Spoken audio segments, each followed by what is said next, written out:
Assalamualaikum warahmatullahi wabarakatuh. Jumpa lagi dengan saya Teknisi Sudirman. Kali ini kita ada kerjaan servisan HP Oppo A3s. Ini kerusakannya habis masuk air semalaman. Jadi kronologinya anaknya main masuk di bak air sehingga pemiliknya sudah bongkar seperti ini. Jadi bawah sudah dalam kondisi seperti ini. Jadi bongkar di bagian backdoor dan juga soket baterai, angkat di soket baterai dan bautnya dikumpulin jadi satu di tempat speaker. Hal pertama kita akan buka keseluruhannya di bagian soket dan juga di bagian mesin kita akan cek seberapa parah air yang masuk ke bagian mesin mainboardnya.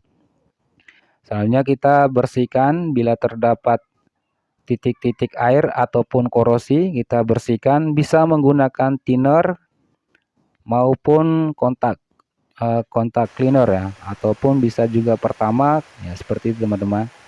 Bersihkan semaksimal mungkin sisa-sisa air ataupun korosi. Cek di bagian soket apakah ada yang jalur putus ataupun korosi.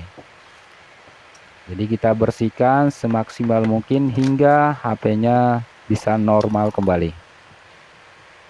Di sini saya akan bersihkan dulu di bagian mesin karena di sini terdapat sedikit korosi di bagian SIM tray. Saya menggunakan kontak cleaner, sikat saja sehingga benar-benar bersih.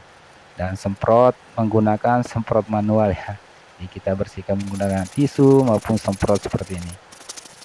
Pastikan sisa-sisa air ataupun korosi kita bersihkan sehingga HP-nya bisa normal kembali. Jadi namanya anak main HP masuk ke bak air, namanya anak kecil kan tidak tahu ya. Jadi jangan dimarahi, cukup kita berikan nasihat ya ataupun kasih pengertian. Ya, kita akan sama juga di bagian bawah, kita bersihkan juga. Nah, kita akan cek seberapa parah air yang masuk ke bagian HP. Ini ada titik air, saya akan coba akan zoom dan juga fokus di bagian kamera. Ada titik air yang terdapat di bagian tutup speaker. Ya, di sini ada air karena HP ini sudah semalaman masuk air ya. Jadi kita bersihkan juga sama. Selanjutnya kita akan cek kondisi dari mesin ini. Apakah short atau tidak? Ya, aman. Coba balik portnya aman, jadi pengecekannya bisa menggunakan multitester digital ataupun analog. Saya akan coba pasang dan akan cek hidupkan HP-nya. Ya, tampil, namun sebelumnya ada tampilan bergaris. Kita tunggu hingga ke tampilan menu. Apakah HP ini bisa kita selamatkan ya teman-teman. Ini bagian pelindungnya kita akan cabut saja karena beberapa retak ya, kita akan bersihkan juga. Ternyata di bagian touchnya sama sekali tidak bisa sentuh ya teman-teman. Ya, ini tidak bisa sentuh. Apakah touchnya yang rusak, no respon, ataupun mungkin karena loading ya. Kita tunggu beberapa saat. Jadi bersabar saja dulu, tunggu. Ya, kita pastikan dulu kondisinya. Ya, ternyata bisa sentuh teman-teman. Saya coba ke bagian panggilan. Oh, ternyata di touchnya bergerak sendiri. Ya, seperti ini teman-teman tampilannya, bisa kita lihat di bagian layarnya bergerak sendiri. Ini karena efek dari air yang masuk ke bagian jalur touchnya atau di bagian lapisan LCD sehingga ada korosi ataupun short ya, terjadi korosi di sana sehingga korsleting sehingga bagian touchnya bergerak sendiri. Selanjutnya saya akan bongkar keseluruhan HP-nya baik itu di bagian baterai maupun di bagian LCD. Jadi bongkar total saja karena di bagian tampilan touchnya itu bergerak sendiri. Di kondisi mesin USB aman, kita akan fokus di bagian LCD-nya. Ya, buka saja di bagian baterai, tarik di bagian warna hijaunya, tahan di bagian lakban double tip bagian bawah. Selanjutnya kita akan angkat. Aduh, ternyata di sini juga ada titik air teman-teman. Jadi banyak sekali air yang masuk di bagian bawah double tip. baterai ya. Ini ada titik air di sini. Tentunya di bagian LCD juga pasti ada air ya. Di sini ada banyak air. Selanjutnya kita akan bersihkan teman-teman. Kita bersihkan sisa-sisa airnya. Selanjutnya saya akan buka di bagian temper gelas ya, karena temper gelasnya retak, jadi saya akan buka dan bersihkan sehingga bersih dan tampilan seperti ini kelihatan baru ya. Selanjutnya saya akan buka di bagian LCD. Buka saja di bagian LCD. Saya akan cek di bagian bawah LCD. Jadi pastikan di bagian bawah LCD apakah ada korosi ataupun bagian air yang masuk di bagian lapisan LCD. Nanti LCD-nya bisakah kita selamatkan seperti itu teman-teman? Iya, ternyata di bagian lapisan LCD juga banyak air teman-teman. Ini banyak sekali titik-titik air ya. Banyak sekali sehingga tampilan di bagian lakban warna biru itu jadi buram ya. Di bagian pinggiran ada bercak, itu korosi. Selanjutnya kita akan bersihkan. Jadi sangat kecil ya kemungkinan kita bisa perbaiki di bagian LCD. Karena di LCD ini, LCD Oppo A3s itu jadi satu di bagian touchnya. Jadi kita akan semaksimal mungkin akan membersihkan dan akan cek di bagian kapasitor LCD-nya. Bila terdapat short kita akan angkat ya.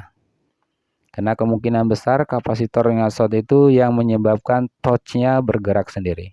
Bila air yang masuk ke bagian lampu ataupun fleksibel LCD-nya masuk ke dalam, itu bisa saja LCD-nya mati total ataupun touch-nya menjadi short ya. Oke, saya akan bersihkan menggunakan kontak cleaner seperti ini. Jadi kita usahakan semaksimal mungkin pembersihan dan juga menghilangkan korosi ataupun air yang terdapat di bagian LCD. Ya, kita bersihkan. Selanjutnya saya akan cek kembali LCD yang sudah kita bersihkan. Hubungkan konektor LCD, selanjutnya tekan tombol power.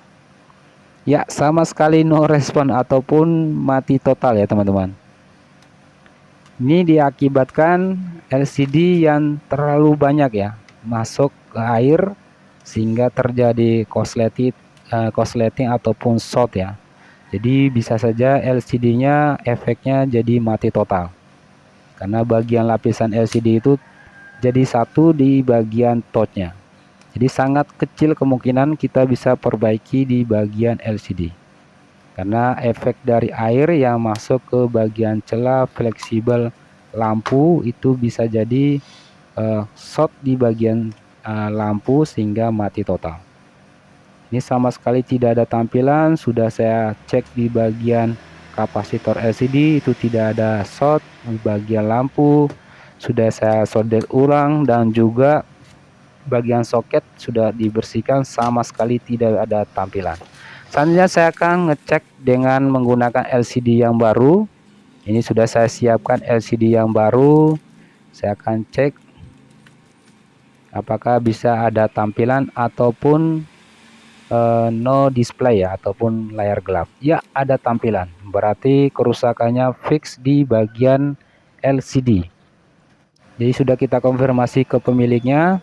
Jadi airnya saking parah itu sehingga LCD-nya jadi mati total teman-teman. Dan juga sulit kita untuk memperbaiki di bagian touch-nya karena touch dan juga LCD itu jadi satu ya untuk di bagian fleksibel. Ini sudah saya menggunakan LCD yang baru, saya sudah sampaikan ke pemilik untuk konfirmasi. Jadi pemiliknya menyetujui untuk mengganti LCD yang baru. Jadi dengan adanya video seperti ini, ya, jadi pemiliknya bisa melihat secara langsung tahapan pembongkaran maupun tahapan pembersihan perbaikan di bagian LCD.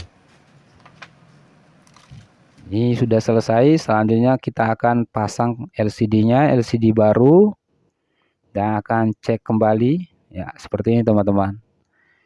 Ya, bersihkan di bagian kamera. Selanjutnya kita tinggal rakit dan pasang ya teman-teman. Jadi seperti itu teman-teman, cara memperbaiki HP yang masuk air. Jadi tidak 100% kita bisa selamatkan. Jadi seberapa parah air yang masuk ke bagian lapisan LCD ataupun di bagian mesin. Nanti kita akan cek ya. Bila terlalu banyak air ataupun terjadi korsleting di bagian fleksibel LCD, itu sulit kita perbaiki. Hanya saja lebih bagus setelah kita HP yang masuk air dibongkar ya. Karena lebih cepat, lebih bagus saat kita melakukan pembersihan air yang terdapat di bagian HP ya. Jadi HP-nya bisa kembali normal. Ini tinggal kita karetkan, tunggu hingga lemnya kering dan kita akan hubungi pemiliknya, kita berikan ya. Jadi seperti itu teman-teman, cara memperbaiki HP yang masuk air. Oke, itu saja, semoga bermanfaat. Jangan lupa like, share, dan komen-komen. Sampai ketemu di video-video selanjutnya. Wassalamualaikum warahmatullahi wabarakatuh.